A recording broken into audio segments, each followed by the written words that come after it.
Allez, c'est parti, on va regarder ensemble le sujet qui est tombé aujourd'hui en métropole. Sujet bac 2022, physique-chimie, jour 2. Sujet qui commence par un gros exercice de physique avec lunettes astro et Kepler, ou ouais, mécanique céleste. Et puis après qui enchaîne avec de la chimie, avec de la pile. Voilà, un sujet intéressant, un sujet qui n'est pas aussi compliqué à mon sens que le sujet qui est tombé jour 1. On va en parler au fur et à mesure, mais on se lance tout de suite dans la revue en fait du sujet. J'ai mis des éléments de correction, c'est pas la correction ultra clean, encore une fois, c'est juste des éléments de correction comme j'ai fait dans l'autre vidéo. Donc c'est juste pour que tu compares si tu as répondu les mêmes choses ou pas, et juste avoir un peu la démarche, d'accord? Allez, c'est parti. Exercice 1, observation de la planète Mars. Je ne relis pas tout l'énoncé, donc ça concernait l'observation de la planète Mars avec la lunette astronomique, des questions autour de la lunette, et après dans un second temps, on étudiait l'un des satellites naturels de Mars, ok? On étudiait Phobos si je me souviens bien.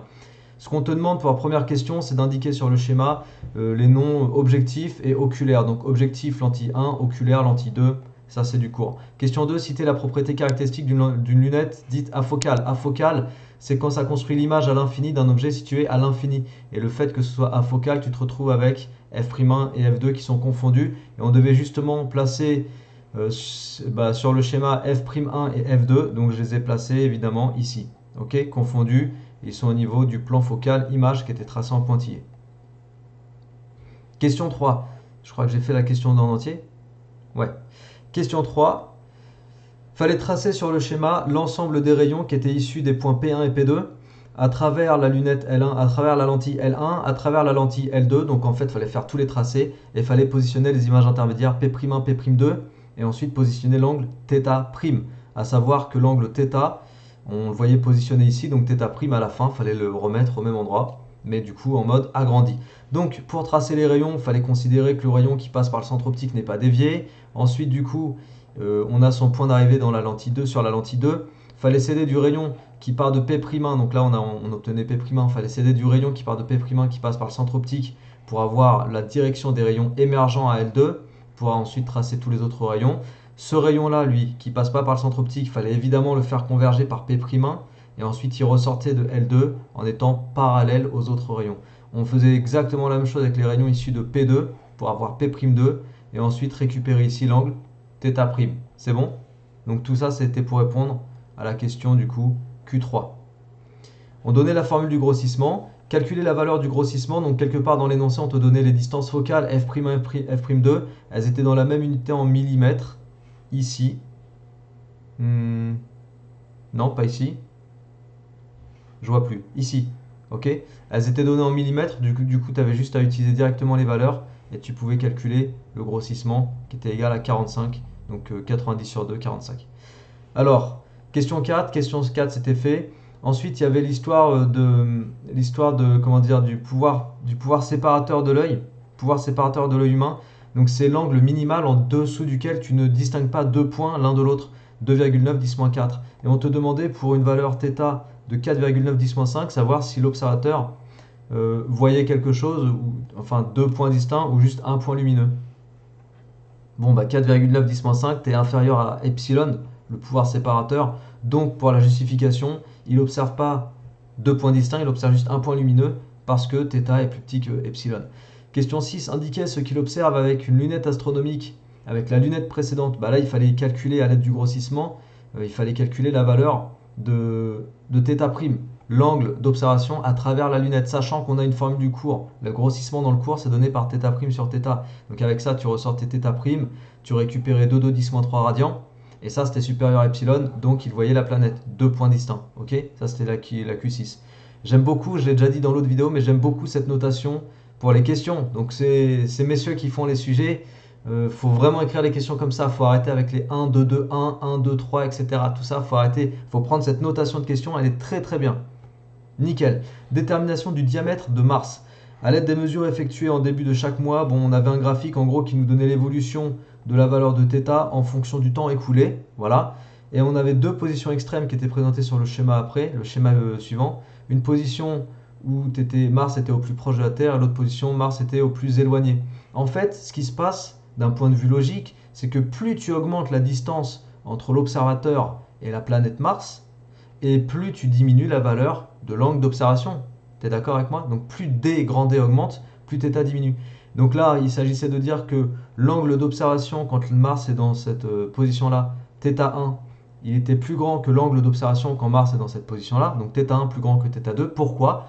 Parce que D2 est plus grand que D1, c'est ma justification. Et de ce fait, sur le graphique précédent, on voyait bien que pour la position A, le θ était plus grand que pour la position B. Donc lui correspondait à θ1 et lui correspondait à θ2. On faisait les lectures graphiques, on avait θ en radian.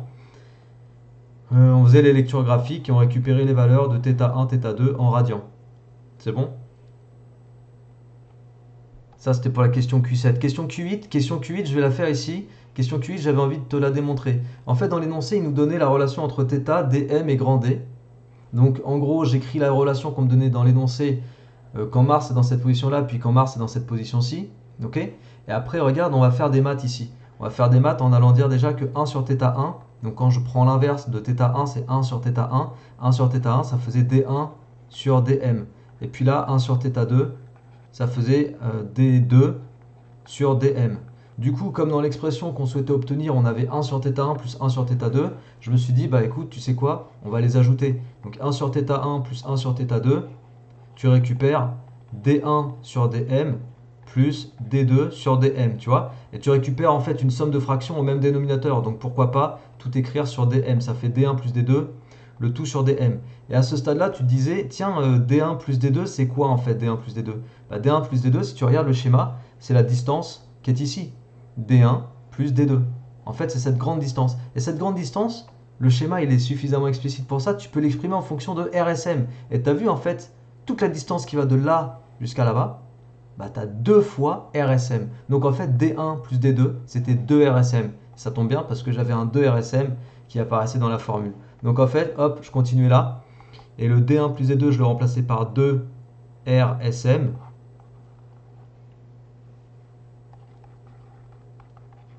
Et après, tu n'avais plus qu'à prendre ce truc-là. Voilà. Et puis à isoler dm, puisque c'était dm qu'on cherchait à obtenir. Donc tu pouvais à nouveau passer à l'inverse, ou bien tu multipliais par. Donc là, tu colles des parenthèses. Là, il y a plusieurs techniques mathématiquement pour aller chercher à isoler ton paramètre. Tu isoles dm. Voilà, tu multiplies par dm des deux côtés, ce qui te permettait de dégager dm ici. Et puis après, tu récupérais. Attends que je fasse pas de bêtises. Tac. Tu récupérais ça. Hop, à gauche. À droite, tu récupérais uniquement 2 RSM. Et après, tu avais juste à faire quoi? Bah, diviser par 1 sur θ1 plus 1 sur θ2.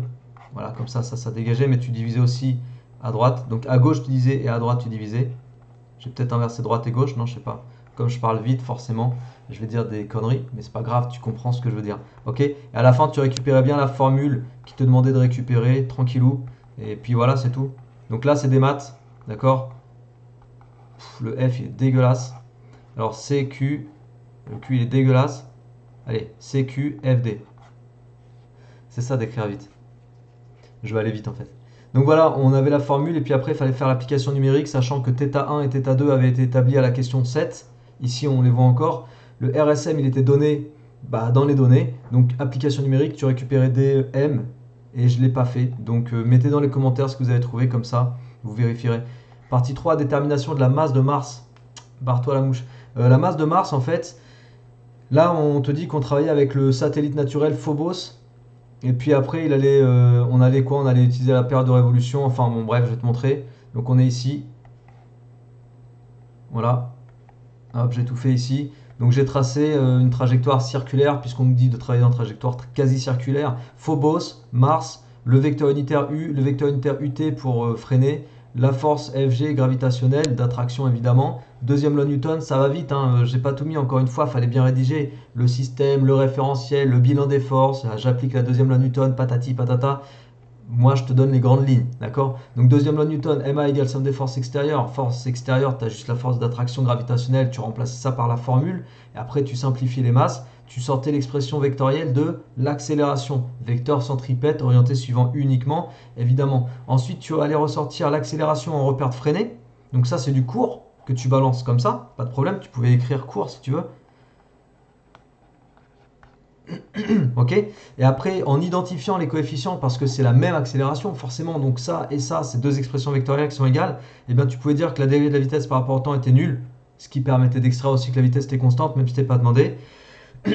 Pardon. Et puis tu récupères aussi que V carré sur RMP était égal à tout ça. Voilà, puisque c'était les deux composantes suivant U. Et de ça, tu pouvais isoler V et retrouver l'expression proposée dans l'énoncé. Ouais. Déterminer la valeur de la masse de M, c'est la question boss finale avec prise d'initiative, etc. Bon, c'était pas très compliqué par contre. En fait, ce qui se passe, c'est que tu cherches M. La vitesse, va falloir la déterminer, mais elle n'était pas donnée. Enfin, je crois pas. J'ai lu vraiment l'exercice en diagonale, mais je crois qu'elle n'était pas donnée. De toute façon, moi, je l'ai déterminé et je pense que c'est ça qu'il fallait faire, évidemment. Le rayon, il était donné. Tu vois, il était donné ici. Le G, évidemment, était donné. Donc, en gros, tu cherches M et tu connais pas la vitesse. Par contre, tu connais la période de révolution et tu connais le rayon. Donc, tu peux déterminer le périmètre, finalement, du cercle ou de la trajectoire. Effectivement, c'est ce qu'il fallait faire, bien sûr. Donc, on allait utiliser la période de révolution qu'on passait en secondes. Là, il fallait convertir tes heures minutes en secondes. Donc, les heures multipliées par 24. Les heures, tu multipliais par 3600. Ouh là là, je dis n'importe quoi. Et puis, les minutes pour passer en secondes, tu multipliais par 60. Voilà. Donc, tu obtenais ça en secondes dans cette heure. Ensuite, le périmètre du cercle ou de la trajectoire, c'est 2πr. Et puis après, tu avais la formule V égale 2πr sur t. Tu pouvais récupérer la valeur. Je ne l'ai pas fait. Donc là, il fallait faire l'application numérique. Ensuite, tu reprenais la formule démontrée à la question précédente et tu isolais M. Donc j'ai isolé M ici. Tu peux vérifier si c'est ce que tu as fait. Il fallait faire l'application numérique. Donc ça, c'était donné. Ça, c'était calculé juste au-dessus. Et ça, c'est donné, c'est grand G. Après, tu avais la masse de grand M. Et c'est tout ce qu'il fallait faire pour cet exercice, je crois. Voilà, commenter. Commenter, sachant que la masse, je crois qu'on nous disait quelque part que la masse, c'était 10 fois la masse de la Terre ou l'inverse. Qu'est-ce qu'il disait? Masse de la Terre, on l'avait ici.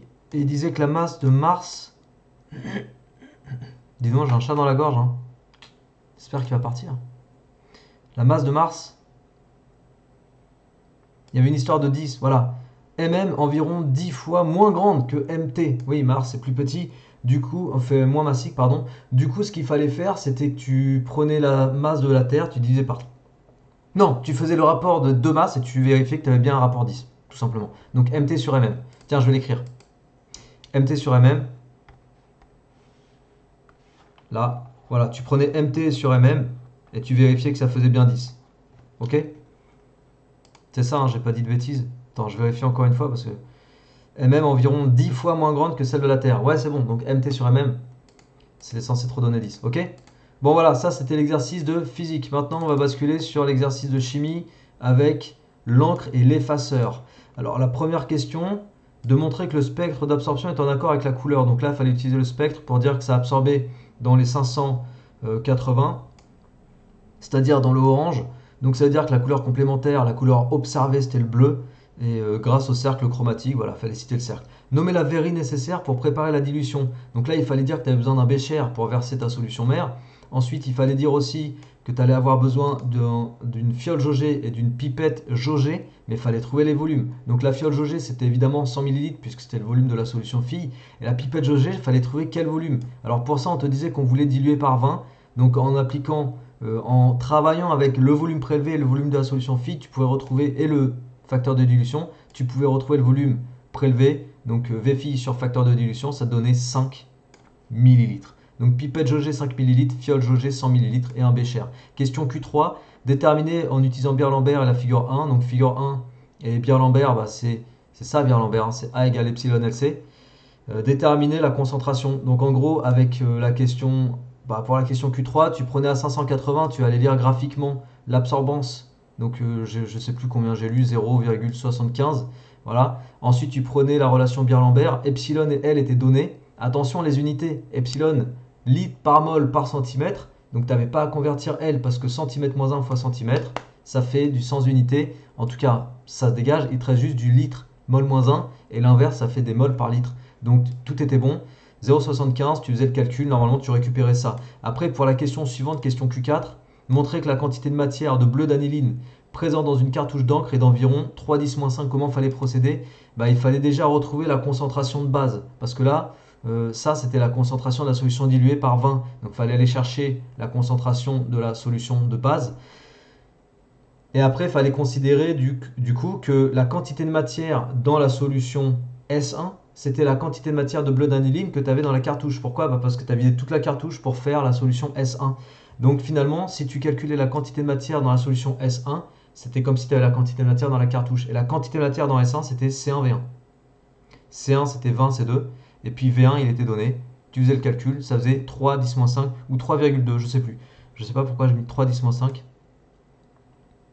Parce que c'était vraiment 3,10-5.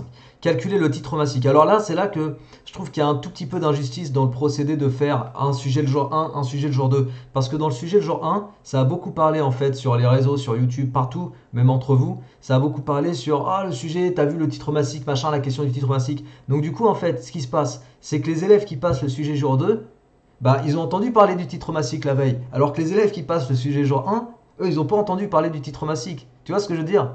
Et bah, moi, je trouve pas ça très juste parce qu'évidemment, si hier, si la veille, on t'a parlé du titre massique et que toi, tu passais le sujet le lendemain et que tu dis ah ouais, le titre massique, je me souvenais pas, M soluté sur M solution, bah, c'est moins juste pour celui qui l'a passé hier. Voilà. Donc en tout cas, le titre massique, c'était comme dans l'exercice de chimie du sujet 1, masse solutée sur masse solution.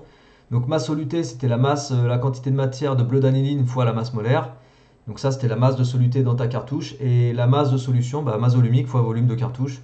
Tu appliquais ton calcul, tu trouvais 3, 3, 10 moins 2, soit environ 3,3%. Et dans l'énoncé, on te donnait entre 3 et 5%. Voilà. Donc c'était compatible. Conclure pour la conclusion, c'était compatible avec les données de l'énoncé. Vois-tu? Voilà. Alors, question suivante, effaceur d'encre. Alors ici, on va étudier l'espèce qui permet d'effacer l'encre, c'est les ions sulfite SO3-. Donc tu pourras lire question Q6, fallait avec un diagramme de prédominance montrer que SO3-, la SO3- était majoritaire par rapport aux autres formes acido-basiques. Donc diagramme de prédominance, tu avais les pK des couples qui étaient donnés un peu plus tôt dans l'exercice, ici. Ensuite, le pH qui était donné qui était de 11.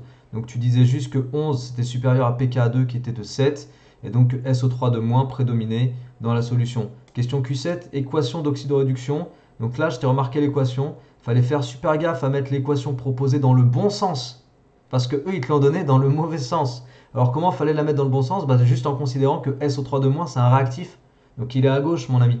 Donc SO3- à gauche plus 2H au moins. En gros, il fallait inverser l'équation qui proposait.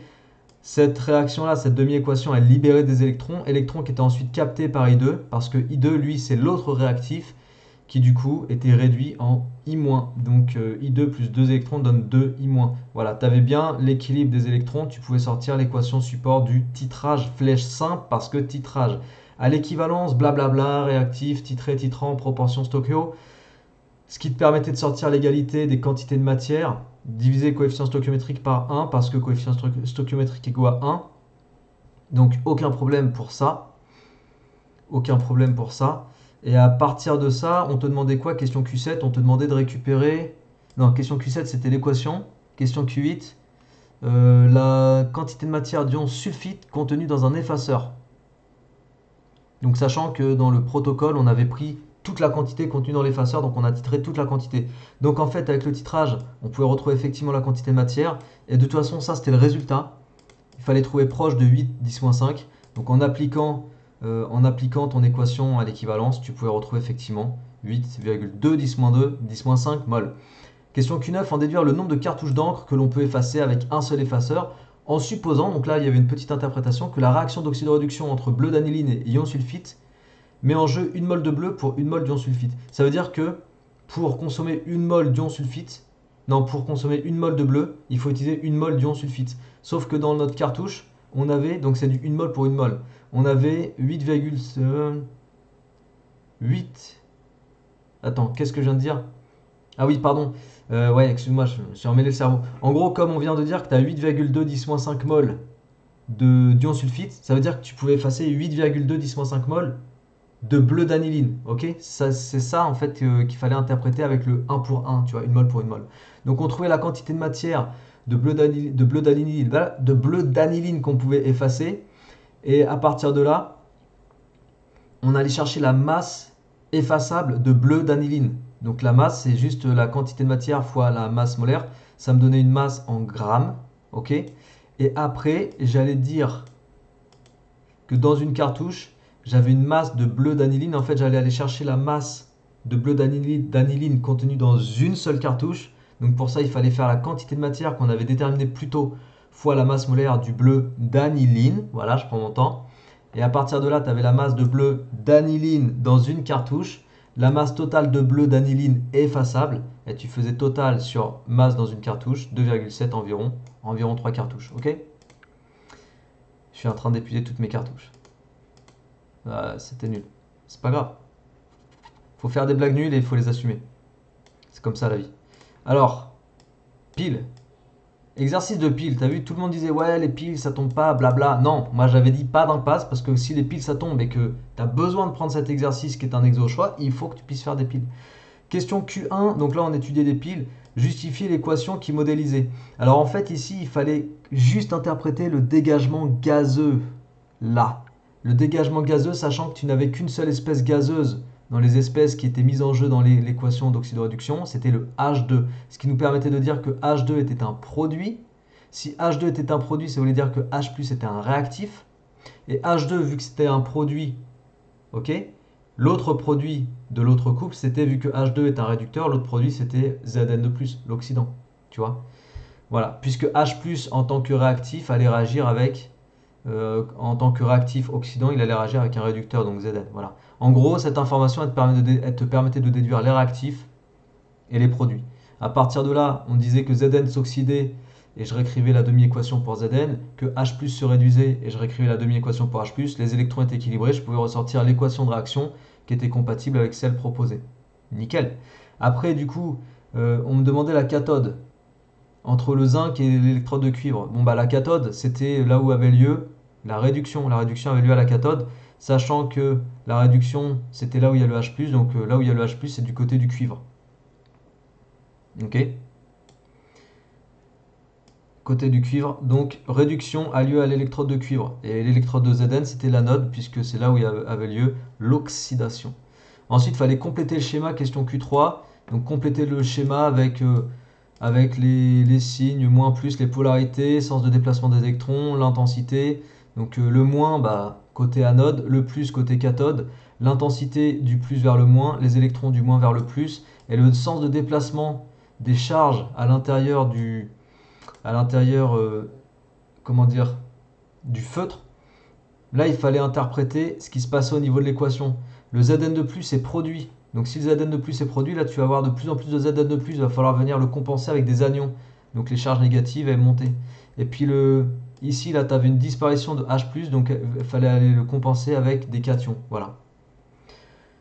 Question suivante. On nous disait qu'on lisait une tension égale à 0,82 volts et justifier la cohérence du signe avec les réponses données.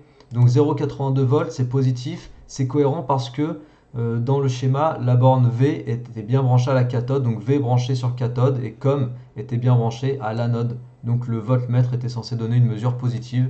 Voilà, tout ça c'était cohérent. Question suivante, qu'est-ce qu'on avait? Ah oui, c'est vrai, il y avait ça. On nous disait ici, en fait, on nous donnait du blabla. On nous disait qu'en gros, on regardait l'évolution de la tension pour un nombre de cellules qui était mis en série. Proposer une relation numérique entre U et N, bah forcément, tu disais que tu observais une droite qui passait par l'origine. Donc ça, c'est comment dire, c'est caractéristique d'une situation de proportionnalité. Donc il fallait dire que la tension U était proportionnelle au nombre de cellules, ce que j'ai écrit plus ou moins ici. La relation mathématique, puisque tu demandais une relation numérique, elle était ici. Ah, il demandait une relation numérique, alors j'aurais dû aller un peu plus loin. J'aurais dû déterminer, pardon, pour la question Q5, c'est là qu'il fallait déterminer le coefficient directeur que j'ai déterminé là en fait. Hein. Là. J'ai pris le point qui est ici, qui était facile à lire, et puis le point 0,0 évidemment. Donc le coefficient directeur, ça faisait 6 septièmes, je dis pas de bêtises. Et donc du coup la relation numérique, c'était U égale 6 septièmes fois N. Ok? Voilà. Après, du coup, on te demandait de retrouver le nombre de cellules pour avoir une tension de 100 volts, une centaine de volts. Bah, il suffisait juste d'écrire que le nombre de cellules, c'est U sur K. De faire le calcul, ça faisait environ 117 cellules. Attends, je vérifie ça parce que 117, 700 divisé par 6. Ouais, 117 environ. Ok. T'as trouvé ça? La pile Daniel. Montrer que l'ion CU2+, c'est le réactif limitant. Là, il fallait aller chercher ton Xmax si CU2+, en prenant N0 CU2+. Il fallait aller chercher le Xmax en prenant le N0 ZN. Donc pour CU2+, tu avais la concentration et le volume initial. Donc C fois V, ça te donne quantité de matière. Et pour Zn, tu avais la masse initiale, 100 grammes, et tu avais la masse molaire, évidemment. Donc masse sur masse molaire, ça te faisait la quantité de matière. Après, tu comparais les Xmax et tu déterminais que CU2+, c'était le réactif limitant. Q8, donc là, il fallait considérer l'histoire de la recherche du delta T. Donc la question Q8, voilà, il fallait reprendre la formule, tout le déroulé en fait qui permettait de remonter à delta T. Donc en gros, tu as les équations de réaction, enfin les demi-équations d'oxydoréduction qui te permettent de savoir combien de moles d'électrons sont échangés. Donc c'est 2x à chaque instant. Du coup, au maximal, c'est 2x max. Tu as la quantité d'électrons maximale théorique qui te permet de retrouver Q. Alors, tu as vu dans l'énoncé, il te donnait la charge d'une mole. Comment il disait? La charge électrique d'une mole d'électrons. Ouais, ça, c'est la constante de Faraday en fait. Donc, il ne fallait pas hésiter à réutiliser la constante de Faraday, bien sûr. C'était juste libellé différemment, quoi. Ok, du coup, tu récupérais Q. Et après, avec la formule I égale Q sur delta T, formule qui vient du cours de première, hein, soit dit en passant. Avec cette formule-là, tu isolais delta T, donc delta T égale Q sur I. Et puis je crois qu'on récupérait 9,7 10 puissance 4 secondes, sauf erreur de ma part. Il peut y avoir des coquilles hein, dans ce que j'ai fait ça vite. Et j'ai essayé de faire ça bien, mais bon, l'erreur est humaine, alors forcément, s'il y a des coquilles, bah, on corrigera. Alors, question, exercice suivant, l'arôme de vanilline. Donc, exercice de chimie dans lequel on parle un peu d'une synthèse. Pas super compliqué en fait. En gros, ce sujet, moi, je le noterais bien 5 ou 6 sur 10 en termes de difficulté maximum. 5, c'est vraiment 0 difficulté, 0 facilité, 0 difficulté. Je le mettrais à 5 ou 6 sur 10. Le sujet d'hier, je le mettais à 7,5 sur 10, tu vois. Le sujet jour 1. Voilà. Donc en gros, indiquer les molécules de vanilline et d'éthyleuse. Indiquer si les molécules sont des isomères, ces deux molécules-là. Bon, bah tu allais sortir les formules brutes. Et puis les formules brutes étaient différentes, donc pas isomères. Ensuite, on te demandait la formule topologique de la vanilline.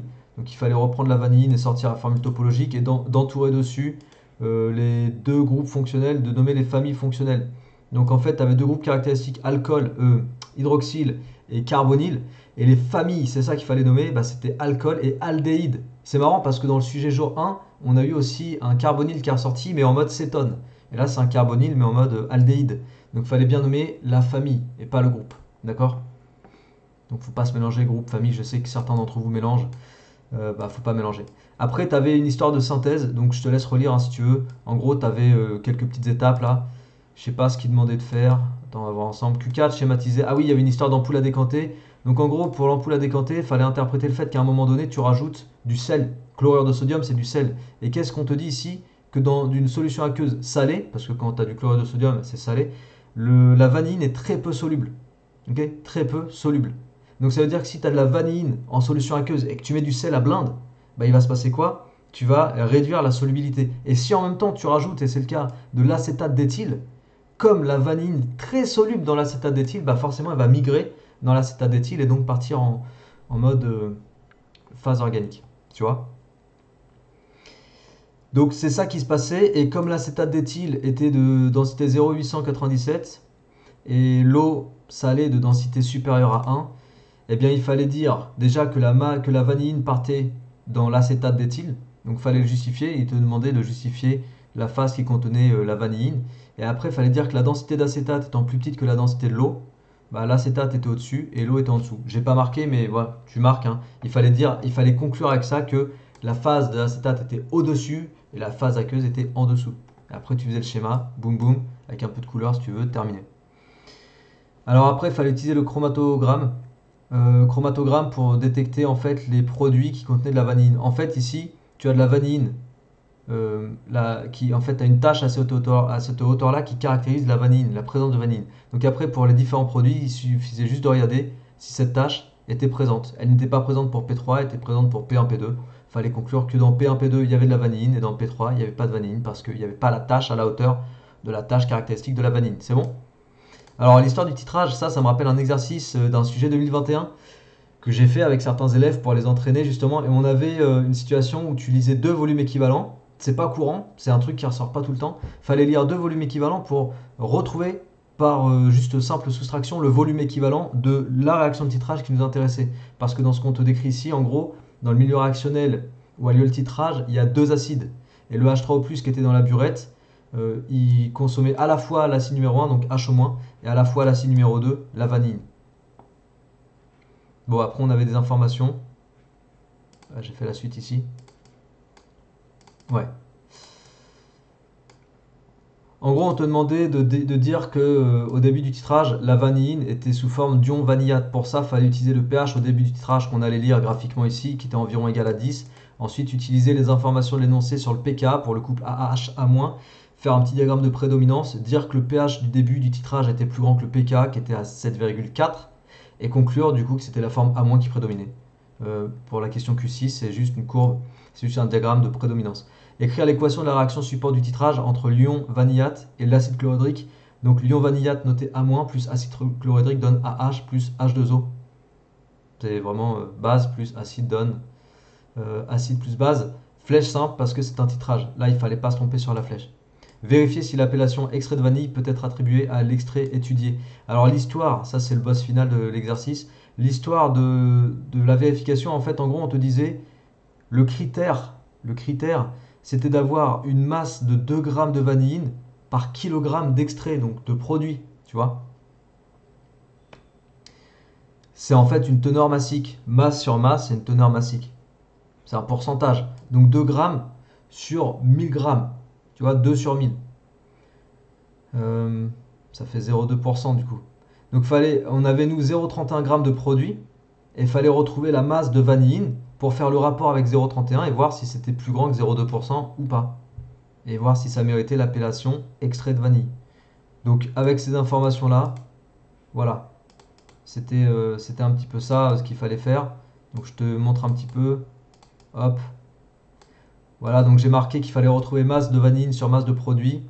En utilisant le titrage, on avait la relation à l'équivalence. Ensuite, le volume à l'équivalence, il fallait aller le déduire, tu sais, en faisant la soustraction entre le volume du deuxième pic et moins le volume du premier pic. Tout ça, il fallait l'expliquer, hein. Là, je le marque rapidement, c'est les pistes, ça, les pistes de résolution. Donc le volume de l'équivalence du titrage pour cette réaction de titrage entre vanilline et H3O+, c'était 10,4 ml. À partir de là, tu retrouves la concentration en vanilline dans la solution titrée, qui te permettait de retrouver la quantité de matière de vanilline titrée, et ensuite de déduire la masse de vanilline titrée, M0, donc 1,3 10-2 grammes, et après de faire juste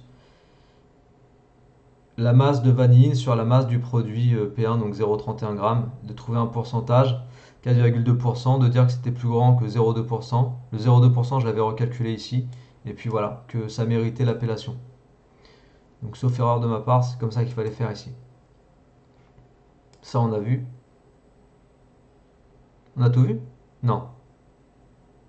Non, on n'a pas vu. Si, on a vu la pile. On a vu la pile. Attends, on a tout fait là? Il manque un exo, non? J'ai l'impression qu'il manque un exo. Exo B, exo C,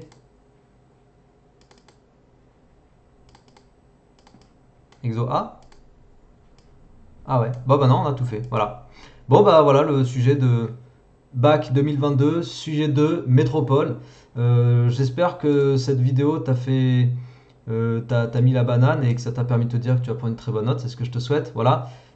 C'est pour te dire ce que je pense par rapport au sujet 1, métropole, bac 2022. Je pense que ce sujet est plus facile, hein. Franchement, il y a des maths bien sûr, mais je trouve que les questions elles sont plus souples. Voilà. Le sujet du jour 1, moi je l'ai beaucoup aimé, mais c'est un sujet qui contient beaucoup de maths. Voilà, c'est un sujet qui est plus exigeant que celui-ci qu'on vient de faire ensemble. Typiquement, voilà mon avis sur les deux sujets. J'espère en tout cas que ça t'a plu. Si c'est le cas, partage, diffuse. Bah, bonne continuation à toi si tu quittes cette chaîne et que tu t'envoles vers les études supérieures. Je t'embrasse. Merci d'avoir été présent avec moi tout du long de ta scolarité ou de ta terminale ou de la fin de ta terminale. Et puis, bah, continue bien et bonne réussite. Allez, ciao!